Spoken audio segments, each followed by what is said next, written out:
اس حکمت شریفہ میں امیر المومنین نے ایک یہ مطلب بیان کیا تھا کہ اگر مال دل میں آ جائے، محبت مال، تو طاغوت بن جاتا ہے انسان۔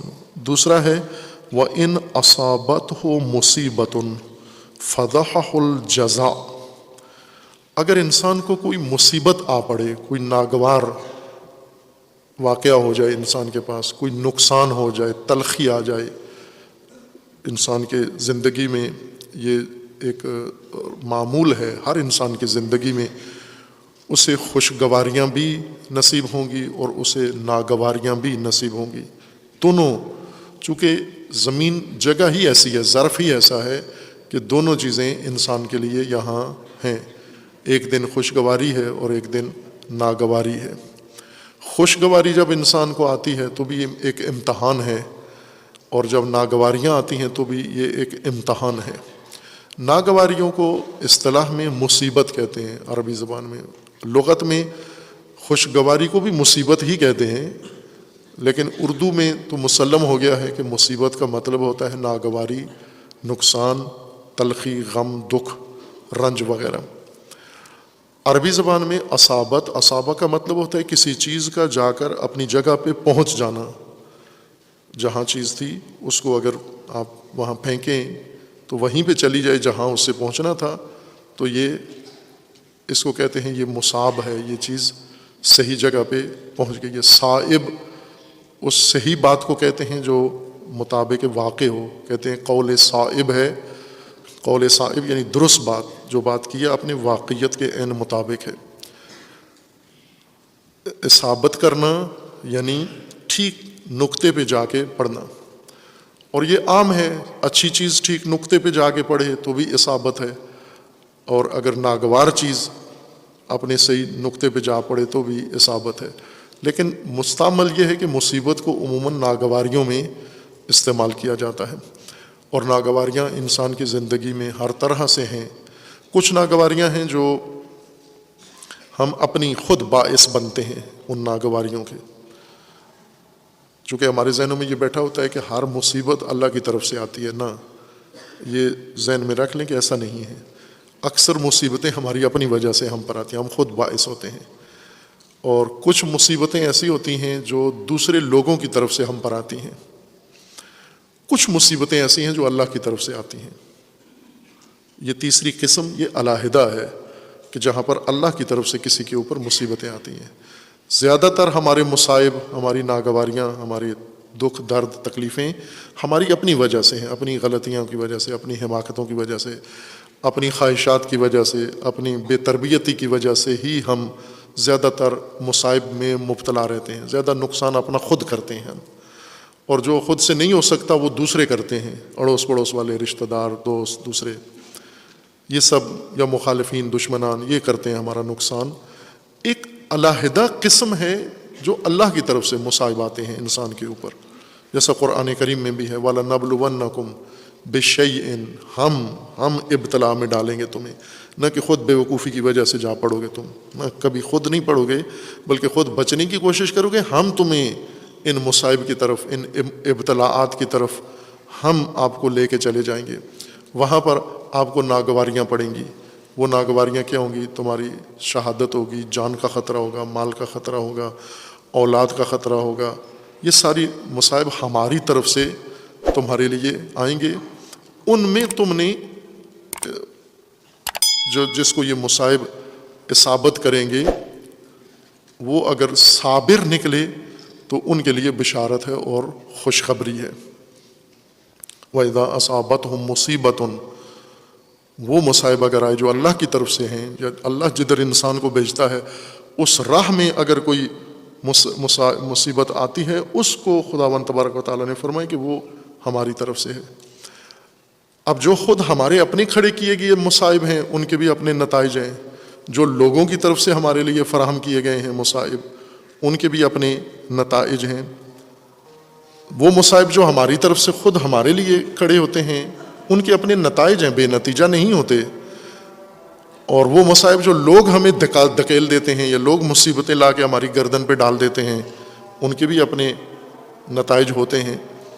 اور وہ مصائب جو اللہ کی طرف سے ہمارے اوپر آتے ہیں ان کے اپنے نتائج ہیں، ان کے نتیجے قرآن نے ذکر کیے ہیں کہ ان مصائب میں جو اللہ کی طرف سے تمہیں آتے ہیں تم نے صابر بننا ہے، تمہیں صابر بنانے کے لیے ہیں۔ صابر سازی کا طریقہ مصائب ہیں۔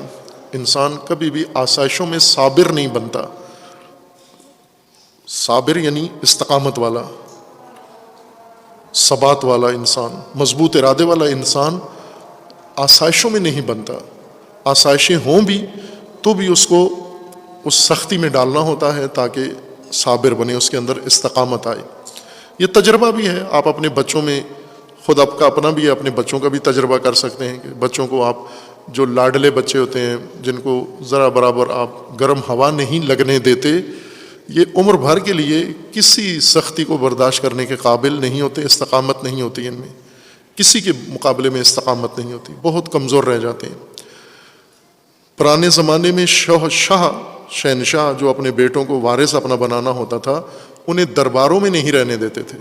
جس نے آئندہ کا شاہ بننا ہے، مملکت چلانی ہے، اسے دربار میں پرورش پانے نہیں دیتے تھے، اسے بیچ دیتے تھے بارڈر کے اوپر، اسے بیچ دیتے تھے صحراؤں میں، اسے کسی سخت جرنیل کے انڈر قرار دیتے تھے کہ اس کو تم نے سختیوں میں رکھنا ہے تاکہ یہ مضبوط بن جائے، اعصاب مضبوط ہوں، ارادہ مضبوط ہو، اس کے فیصلے مضبوط ہوں، سختیاں جھیل سکے، مخالفتیں برداشت کر سکے، دشمنیوں جھیل سکے تاکہ سختی میں رہے۔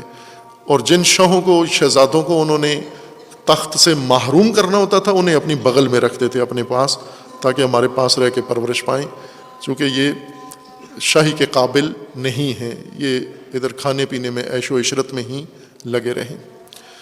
ایک فلسفہ مصائب کا یہ ہے کہ مصیبتیں آتی ہیں انسان کو مضبوط کرنے کے لیے، خصوصاً اللہ تعالیٰ کی طرف سے جو آتی ہیں، لیکن وہ مصیبتیں جو اب تینوں طرح کی مصیبتیں ہیں، یہاں اس حکمت کے اندر کوئی علامت ایسی نہیں ہے کہ کون سی مصیبت یہ کام کرتی ہے۔ مصیبتوں میں ایک اور پہلو بھی موجود ہے، وہ بہت اہم ہے مصیبتوں میں، اور وہ یہ ہے کہ جب مصیبتیں آتی ہیں، چونکہ مصیبت ایک سختی کو کہتے ہیں، ناگواری کو کہتے ہیں، تلخی کو کہتے ہیں، ممکن ہے مالی مصیبت آ جائے، ممکن ہے کچھ جانی مصیبت آ جائے، ممکن ہے انسان بہت سخت کسی پریشانی میں گرفتار ہو جائے جو ہر روز ہوتا رہتا ہے، یہ انسان کے لیے یہ معمول اللہ نے بنایا، اور جس سے سب سے زیادہ مصیبتیں آ رہی ہیں اس کے پاس سب سے زیادہ موقع ہے مضبوط بننے کا، صابر بننے کا۔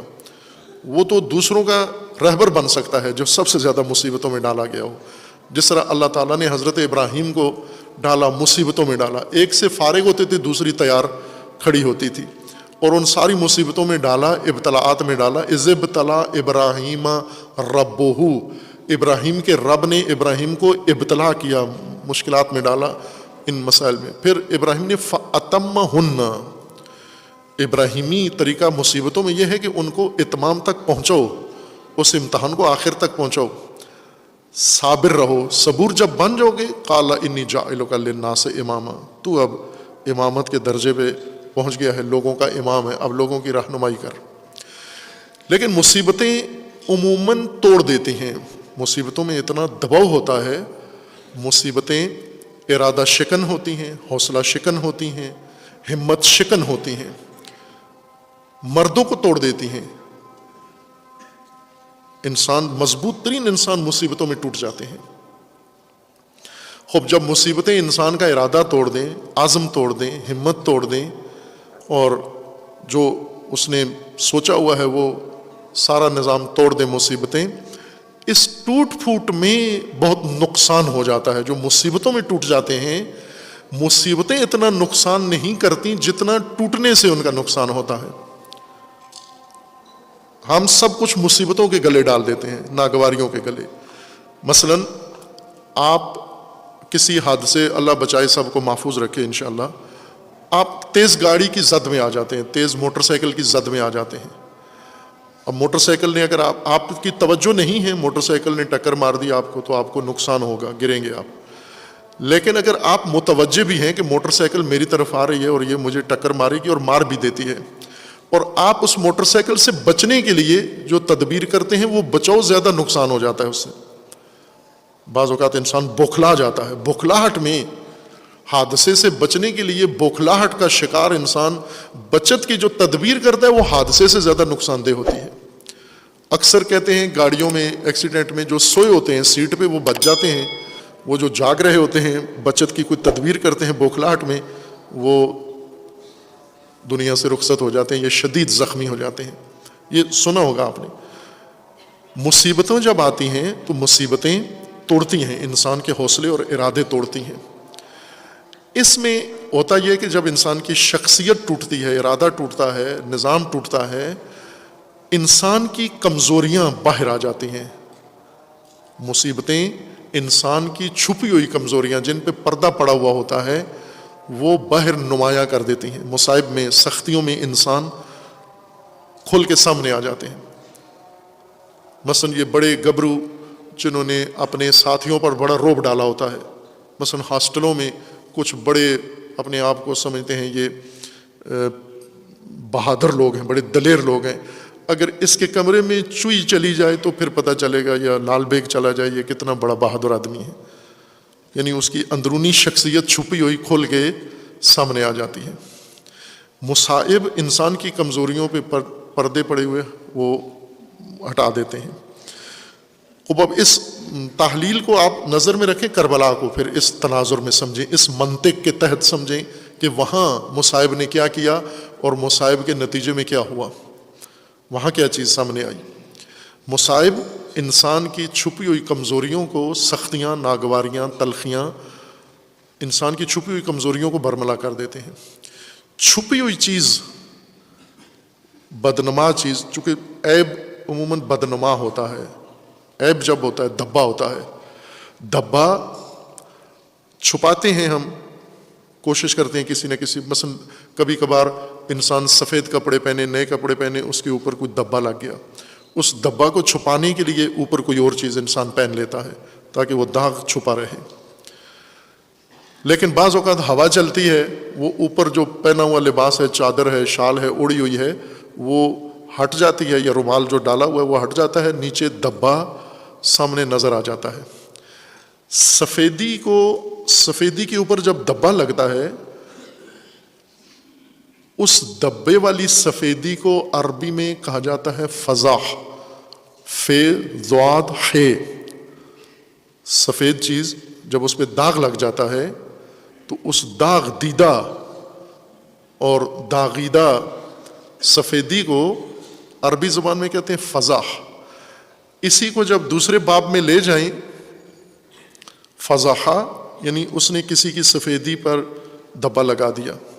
افتضاح کا مطلب یہ ہے کہ وہ دھبا, سفیدی والا دھبا یا سفید دھبا, خوردہ سفیدی وہ نمودار ہو گئی ہے, سامنے آ گئی ہے. افتضاح اس لغت میں اس چیز کو کہتے ہیں, دھبا کھل کے سامنے آ جانا. اس کو پھر وسعت دی گئی معنی میں, اور وہ یہ ہے کہ افتضاح ہو گیا, فلاں کا افتضاح ہوا, یا افتضاح فلان, یعنی اس کے عیب کھل کر سامنے آ گئے. مفتضح ہو گیا یعنی اس کے عیب, چھپی ہوئی جتنی چیزیں تھیں وہ ساری برملا ہو گئیں. یہ افتضاح ہے. مصیبتیں مفتضح کرتی ہیں انسان کو. مفتضح یعنی مصائب میں انسان کی کمزوریاں ساری کھل کے سامنے آ جاتی ہیں. اور کمزور لوگ مصیبتوں میں ہی پتہ چلتا ہے کہ کتنے کمزور ہیں, کتنے طاقتور ہیں. مصیبتیں آزمائش ہوتی ہیں. ابتلا کا مطلب ہوتا ہے آزمائش, مصیبت کا مطلب ہے ناگواری. مصیبتیں آزمائش ہیں, امتحان ہیں. ان امتحانوں میں انسان کھلتے ہیں, سامنے آتے ہیں. کمزور ہیں, معیوب ہیں یا نہ, یہ انسان بہت ہی پختہ انسان ہیں, مصیبتوں میں قائم رہتے ہیں اور پابرجا رہتے ہیں. خوب اسی لیے اب آپ مصیبتیں دیکھیں, مصیبتوں کا حجم دیکھیں, مصیبتوں کا وسعت حدود دیکھیں. اور کربلا میں اور ان مصیبتوں نے اہل البیت علیہ السلام میں ایک ذرہ برابر کمزوری نہیں لائی سامنے, کیونکہ تھی نہیں. ورنہ اتنے مصائب نہان خانے میں چھپی ہوئی کمزوریاں بھی سامنے لے آتے ہیں. امام حسین علیہ السلام کے ساتھ جو نہیں گئے, اسی لیے نہیں گئے کہ انہیں پتہ تھا کہ مصیبتیں مفتضح کر دیتی ہیں, مصیبتیں چھپی ہوئی چیزیں باہر لے آتی ہیں. اب ہم جب تلواروں کے سامنے جائیں گے تو ہماری چھپی ہوئی چیزیں سامنے، اس لیے نہیں گئے، احتیاط کی انہوں نے مفتضح ہونے سے بچنے کے لیے، چونکہ مصائب مفتضح کر دیتے ہیں انسان کو، سختیاں، ناگواریاں، تہاجم، یلغار، یہ انسان کو، کمزور انسان کی کمزوریاں برملا کر دیتی ہیں۔ اور جب کمزوریاں باہر آتی ہیں اس وقت انسان ایک اور کام کرتا ہے، وہ ہے جزا، جیم زے عین، جیم زے عین، اس کا یہ دونوں قرآنی لفظ ہیں، بلکہ تینوں قرآنی لفظ ہیں جو نہج البلاغہ میں ہیں، مصیبت، فضاح اور جزا، یہ تینوں قرآن کریم کی آیاتیں۔ ابھی وقت کم ہے، میں قرآن کا آیت نہیں پڑھتا ہوں، آپ رجوع کر لینا۔ مصائب جب آتے ہیں، سختیاں جب آتی ہیں، کمزوریاں سامنے آ جاتی ہیں، اور جب کمزوریاں سامنے آتی ہیں، افتضاح، مفتضح جب انسان ہوتا ہے، رسوا جب ہوتا ہے، چونکہ کمزوریاں جب آتی ہیں انسان رسوا ہو جاتا ہے، بے عزت ہو جاتا ہے لوگوں کے سامنے، چھپی ہوئی چیزیں سامنے آ جاتی ہیں، اس وقت انسان تدبیر کے طور پر ایک تدبیر کرتا ہے اپنی طرف سے۔ کمزور انسان کیا کرتا ہے؟ جزا، انسان جزا کرتا ہے۔ جزا کا عربی لغوی معنی ہوتا ہے کاٹ دینا، یعنی کوئی چیز اگر بندھی ہوئی ہے تو اس میں تناؤ آ گیا ہے، اس تناؤ کے وقت کئی دفعہ آپ نے یہ کام کیا ہوگا، جو ہی کوئی چیز آپ دیکھتے ہیں کہ یہ جا رہی ہے، کوئی کھینچ رہا ہے اس کو، تو آپ اس کو کاٹ دیتے ہیں کہ یہاں سے کٹ جانے سے محفوظ ہو جائے۔ جزا کاٹنے کو کہتے ہیں۔ اصطلاح میں قرآن کریم میں جزا صبر کے مقابلے میں ہے۔ صبر پائیداری کو کہتے ہیں، استقامت کو کہتے ہیں، خاموشی کو نہیں کہتے۔ یہ بات ذہن میں پکا لیں، آپ دن میں کئی دفعہ تکرار کیا کریں کہ صبر کا مطلب سکوت نہیں ہے۔ سکوت بھی عربی لفظ ہے، سکوت کے لیے، خاموشی کے لیے قرآن بھی، عرب بھی سکوت کا ہی لفظ استعمال کرتے ہیں، صبر نہیں کہتے۔ صبر کا مطلب ہوتا ہے پائیداری، استقامت، قائم رہنا، اس نیت پر قائم رہنا۔ لیکن جب انسان نیت کرتا ہے، پھر سختی آتی ہے، سختی کے نتیجے میں کمزوری سامنے آ جاتی ہے، پھر جب کمزوری سامنے آ جاتی ہے تو کیا کرتا ہے؟ کاٹ دیتا ہے، نیت کاٹ دیتا ہے، ارادہ کاٹ دیتا ہے، ارادہ بدل دیتا ہے۔ اس ارادہ بدلنے کو، نیت کاٹنے کو جزا کہتے ہیں۔ صبر کے مقابلے میں جزا ہے۔ خب مصیبتوں میں یہ دل پر آتی ہیں، مصیبتیں دل پر آتی ہیں۔ جب دل کے اندر مصیبت گھر کر لیتی ہے پھر انسان مفتضح ہو جاتا ہے، یعنی دل کے اندر چھپی ہوئی کمزوریاں باہر آ جاتی ہیں، اور جب کمزوریاں باہر آ جاتی ہیں تو انسان نجات کے لیے اپنی تدبیر کرتا ہے کہ وہ نیت جو کی ہوئی تھی، جس کی وجہ سے مصیبتیں ہیں، اس نیت کو ہی بدل دیتا ہے، جزا کرتا ہے۔ ان اصابت ہو مصیبت فضح الجزا، امیر المومنین فرماتے ہیں جب اس پر مصائب آتے ہیں، مفتضح ہوتا ہے، رسوا ہوتا ہے، پھر جزا کرتا ہے۔ جزا عموماً استعمال کیا جاتا ہے آہ و نالا کرنے کو، فریاد کرنا۔ جیسے کچھ لوگ ہوتے ہیں جو کوئی فوت ہو جائے تو وہ زیادہ آہ و فریاد، ہائے وائے، رونا دھاڑنا، وہ یہ سمجھتے ہیں کہ شاید لوگوں کے نظروں میں میرا کوئی بڑا مقام آ رہا ہے۔ نہ، ایسے نہیں ہے۔ جتنا انسان روتا ہے کمزور ہوتا ہے۔ مصیبتوں میں رونا، اللہ کے خوف سے جتنا روئے اتنا مضبوط لگتا ہے انسان۔ خوف خدا سے گریا یہ بے نظیر چیز ہے، اس کے برابر دنیا میں کوئی چیز نہیں ہے۔ اللہ کے خوف سے جس کی آنکھ سے قطرہ گر جائے، 2 قطرے اللہ نے فرمائے نا، ایک راہ خدا میں گرنے والا خون کا قطرہ اور ایک خوف خدا سے نکلا ہوا آنکھ سے آنسو کا قطرہ، یہ 2 قطرے بے نظیر ہیں۔ دنیا جہان، دنیا و آخرت کی کوئی چیز ان کے متبادل نہیں بن سکتی۔ قطرہ خون شہید، شہید معرکہ، اور قطرہ آنسو جو خوف خدا سے نکلے۔ لیکن وہ رونا جو ہم روتے ہیں، مثلا کوئی فوت ہو گیا، خوب ہوتا ہے، غم ہوتا ہے، روتا ہے انسان، روئیں، لیکن ایسا نہ روئیں کہ جزا شمار ہو، یعنی ایسا پتہ چلے کہ یہ تو بالکل گیا۔ اب میت کو لوگ چھوڑ کے کبھی اس کی فکر میں چلے جاتے ہیں جو میت کے اوپر رو رہا ہوتا ہے۔ اور رونے کا ادب سکھایا گیا ہے، اتفاقاً یہ بیان نہیں کرتے خطبہ، ذاکرین، علماء کہ کس موقع پہ کیسے روئیں آپ۔ وہ رونا، مثلا کربلا میں امام حسین علیہ السلام نے حضرت زینب اولیاء کو باقاعدہ تعلیم دی کہ کیسے رونا ہے۔ جب حضرت زینب اولیاء نے خبر شہادت امام حسین علیہ السلام امام حسین علیہ السلام کی زبان سے سنی اور آہ و بقا کی، فوراً امام نے روکا کہ اس طرح نہیں، اس طرح نہیں، لطمہ نہیں، یعنی چہرے پہ پیٹنا نہیں ہے، چہرے کو نہیں مارنا۔ امام حسین علیہ السلام نے کربلا میں فرمایا گریبان چاک نہیں کرنا۔ یہ وہ ادب تھا رونے کا، چونکہ امام کو پتہ تھا مصائب آئیں گے اہل البیت پر، آ گئے ہیں، شروع ہو گئے ہیں اور بیویاں روئیں گی، لہٰذا وہ تعلیم دکھائی کہ کس طرح رونا ہے، کس طرح گریہ کرنا ہے۔ یا جب امام علی علیہ السلام زخمی حالت میں گھر میں آئے، اپنے لے کر آئے امام کو سہارا دے کر، تو اس وقت بیویوں نے گریہ شروع کیا تو فوراً امام نے خاموش کروایا کہ مرد ہیں، میری بالین پر مرد آئے ہوئے ہیں اور آپ اندر رو رہی ہیں، آپ کی آواز مردوں کے تک پہنچ رہی ہے۔ خوب یہ وہ آداب ہیں رونے کے جو ہمیں بتائے گئے ہیں۔ یہ تو مصائب امام حسین پر رونا یا اللہ کے خوف سے رونا ہے، لیکن ہم جب روتے ہیں اپنے غموں کو، اپنے مصائب کو روتے ہیں، اور بعض رونے میں بہانے کی تلاش میں ہوتے ہیں کہ کوئی ایسا موقع ملے تاکہ میں دھاڑے ماروں۔ نہ، دھاڑنا رونے میں جزا کہلاتا ہے، آؤ فریاد کرنا، بے ہوش ہو جانا۔ مجھے یاد ہے یہاں پر ایک طالب علم ہمارے بزرگوار، پتہ نہیں ابھی ہیں یا نہیں ہیں، گلگت سے تھے، ان کے والد مکرم فوت ہو گئے اور خبر آئی۔ اب گلگت والوں کا یہ اصول ہے کہ یہ سب کو موت کی خبر دے دیتے ہیں، مرحوم کے بچوں کو نہیں دیتے، ان کو بے خبر رکھتے ہیں کہ انہیں 40ویں کے بعد بتائیں گے ہم۔ اب یہ کیا قانون ہے ان کے ہاں مجھے نہیں معلوم، کہ جن کو سب سے پہلے باخبر ہونا چاہیے اگر دور ہیں تو انہیں پہلے، سب سے پہلے انہیں بتاؤ، وارث وہ ہیں، انہیں غمزدہ وہ ہیں، سوگ ان کا ہے۔ ادھر سے فون آیا اور وہیں سے تاکید کر دی گئی کہ یہ بچہ جو ہمارا پڑھتا ہے اس کو نہیں بتانا۔ ادھر ان کے دوستوں نے بھی کہا جی کہ اس کو نہیں بتانا۔ تو میں نے کہا کیوں نہ بتائیں اس کو، کل جب اس کو بتائیں گے، کہتے ہیں ہفتے بعد بتائیں گے۔ میں نے کہا ہفتے بعد تو اور زیادہ دکھ ہوگا کہ کم از کم جس دن فوت ہوئے ہیں اسی دن بتاؤ۔ انہیں یہ تھا کہ یہ پتہ نہیں بے ہوش ہو جائے گا، یہ بھی فوت ہو جائے گا۔ میں نے اس عزیز کو بلایا، میں نے اس کے، اور کوئی زیادہ تمہید لمبی چوڑی نہیں باندھی، میں نے انہیں یہ کہا کہ آپ جب آئے تھے تو والد صاحب کیسے تھے آپ کے؟ کہا طبیعت ٹھیک نہیں تھی۔ تو میں نے کہا پھر طبیعت پوچھی ہے والد صاحب کی کیسی ہے؟